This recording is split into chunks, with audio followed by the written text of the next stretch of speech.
Saints fans and Who-Dats from all over the world. This is Kyle T. Mosley here with Brendan Boylan of the Saints News Network, and we have John Hendrix on the line. How you doing, John? How you doing, Brendan? I'm good tonight, ready for some football. Yeah, good. If you guys can y'all hear John? Can you hear him, Brendan? I got him. Yep, I got him okay. All right, awesome.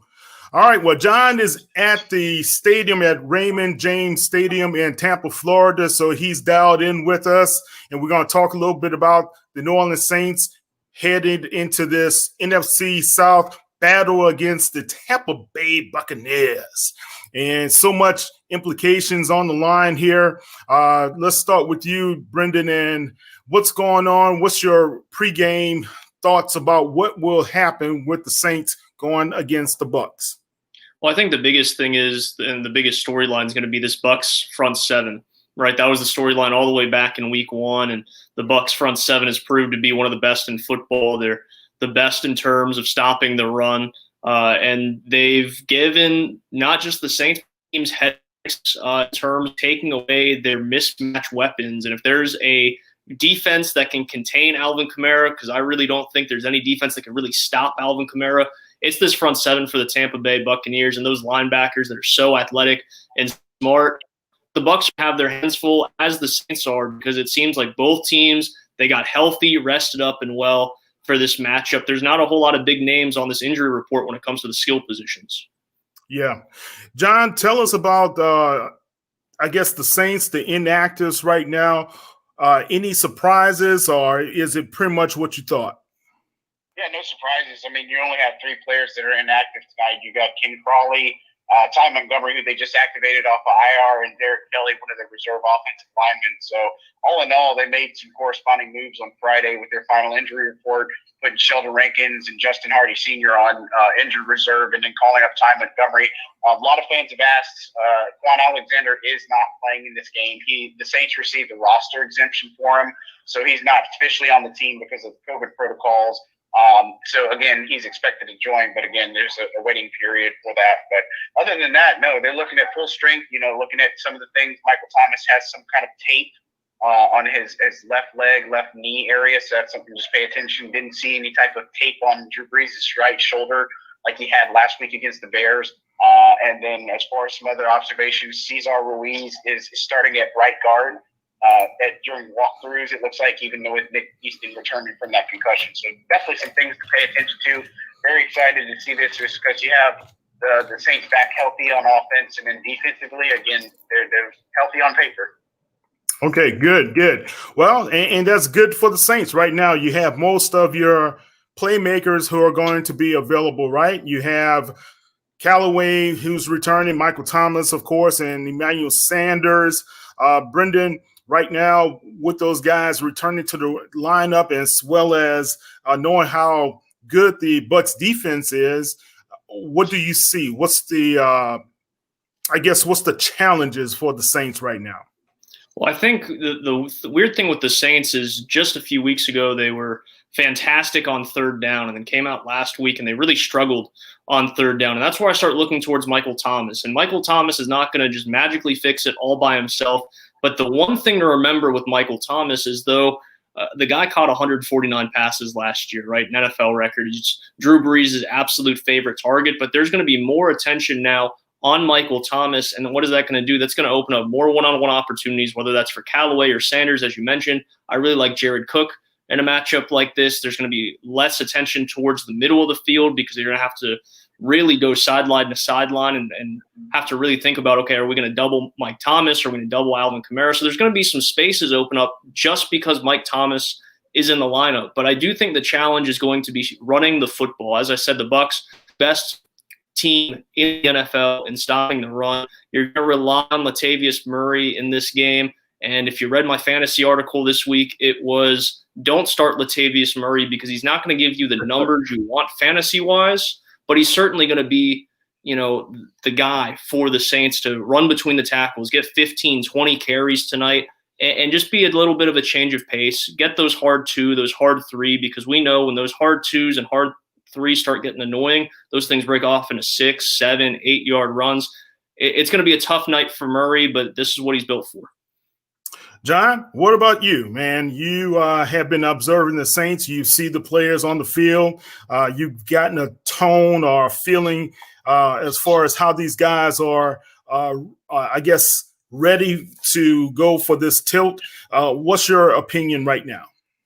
Yeah, look, I mean, you can see the energy on the field. I mean, there's no question about that. And Mike Thomas, I mean, he's coming back, and we know what kind of drama had unfolded there, and people kind of driving a narrative that never really existed for this team. And so, look, he's dancing to some music in the stadium. They're kind of pumping in some New Orleans rappers. So, I mean, it kind of feels a little bit homely. And then, you know, when Saints fans typically travel well in Tampa, and so right behind the Saints bench, there's starting to be a pretty good sea of black and gold already filling into the stadium. So, look, I think, you know, I think it's at most 21,000 is what they're supporting tonight fan-wise. And so, you know, look, it's obviously an upgrade over what the Saints have been playing. I mean, Chicago didn't have fans last week, and Las Vegas didn't have fans. So it might be one of those subtle things you pay attention to because they're just not used to crowd noise and such at this point. So I think it'll be one of those high-octane affairs. And, you know, I think the biggest takeaway for me, Kyle, is no matter who wins this game tonight, you know, the person is going to be in control of their destiny a little bit, right? But this division is not won based off of tonight's game, you know, and so I think the Saints back half of the season is extremely favorable.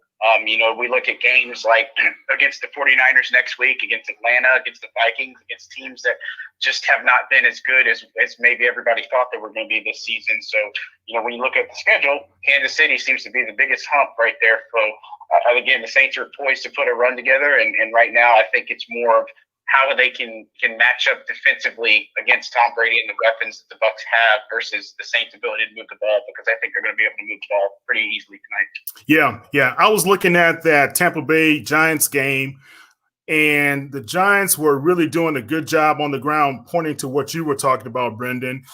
Then all of a sudden they abandoned the run. And John, I always talk about this, and sometimes you kind of correct me here and there. Tell me, do you think Sean Payton will be patient enough to stick with the run if it's working early? Yeah, look, and I think you have to monitor what's going to happen with the weather conditions. You know, again, it's a little bit windy. It's kind of a little bit sprinkly, and I think it might deteriorate a little bit as this game goes on. So, I mean, again, it's one of those things you're going to have to pay attention to. And look, I mean, Latavius Murray, you know, Brendan talked about it earlier. He may not be a guy that you want to lean on that's going to do some crazy things for you in the run game, and neither is Alvin Kamara, but I think he's going to get his touches. They're going to try to keep it honest. And look, you know, you run on that right side with Ramczyk and Ruiz, a lot of good things can happen for the Saints team. But I mean, this is a Bucs defensive front that is extremely tough. It's very hard to get to the second level. You just got to have to take what you can. And, you know, for me, I think it's really playing a disciplined approach, and sloppy weather could produce some sloppy football. Saints have got to be more disciplined, you know, avoid trying to put themselves in some second and long situations, the first and long situations, make sure that their third downs are manageable. And as long as they can do that and then match up defensively with some of these chess matches that the Bucs figured to throw at them, I think they'll come out on top tonight. Awesome. Okay, guys, let's go through predictions. Brendan, how do you see the game? I like the Saints in this game. It's going to be obviously their hardest game of the season. And we talked a little bit about the implications. Obviously, what John said is absolutely correct, is though whoever wins this game gets to control their destiny a little bit easier, this is a far from done deal. We got a long way to go. But I'm going to take the Saints in this one. Not as high octane maybe as John is thinking. I'm going to take the Saints 24-20 in this game. And I think the defense shows some signs of life. They did last week, especially with the pass rush. They're going to need it again against Tom Brady. Okay. John, how do you see it? Well, you know, I said this in week one. I said the first team to 30 is going to be the one that wins. And I think it's the same way it plays out tonight. Look, I think the first to 30 wins. I feel the Saints have definitely been riding a hot hand lately, and being able to do what they've been able to do without key players in the lineup, that bodes well for them. So I feel like defensively they've made improvements. It's not a perfect product, but it's been an improved product, and they're the team that can make the second half adjustments. So you can't just totally base it off of your first half of how this thing goes. But look, I'm going to take the Saints tonight. I think they're going to win 31-26. All right, awesome. I take the Saints 27-20. That's my prediction. I've been sticking with that the whole week. I'm going to stay there. I think it's going to be a tough battle as well.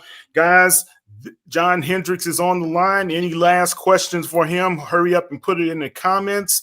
But if you don't, you can always check us out at halftime. Myself and Bob Rose will be delivering the halftime report. Any last key items to look at, Brendan, before we sign off?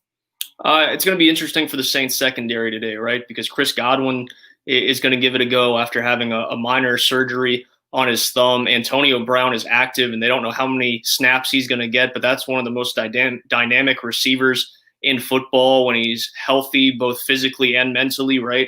And Mike Evans against Marshawn Lattimore has been a heck of a matchup since 2017, but they're going to have their hands full, that Saints secondary, with those receivers. So that's the key matchup I'm looking at throughout the evening. And any last items or tidbits, John?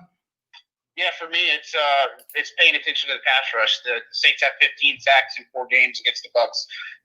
They got 3 on Brady in week 1. So, look, you pointed out in the column you did earlier, and so I think this is something where you have got to get Brady off of his timing, off of his rhythm, and it starts with the pass rush. And for me, I'm looking at Cam Jordan.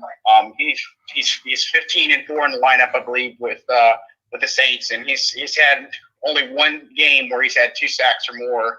He's had some 1.5 sack games and stuff. So this is a great time for him to come out and do some good things. Marcus Davenport as well, and Trey Hendrickson.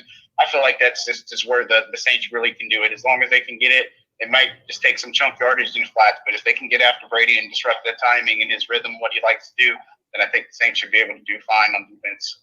Okay, good stuff. That's John Hendrix. You can find him at John J. Hendrix with an X on Twitter. And Brendan, how can they follow you on Twitter as well? It's going to be at BT Boylan, at BTBOYLAN, and I'll be running our usual blog, game day blog and chat on si.com/NFL/Saints. Okay, and I'm Kyle T. Mosley. You can find me at KTMOZE on Twitter, but also you can follow us at Saints News on Facebook, Instagram, Twitter, as well as on YouTube, guys. So you can follow us on all of those channels. We will be back at halftime. John, thank you very much. Brendan, thank you very much. And Who Dat Nation, let's root for the guys in black and gold. It should be a good one against Tom Brady and the Tampa Bay Buccaneers. Take care.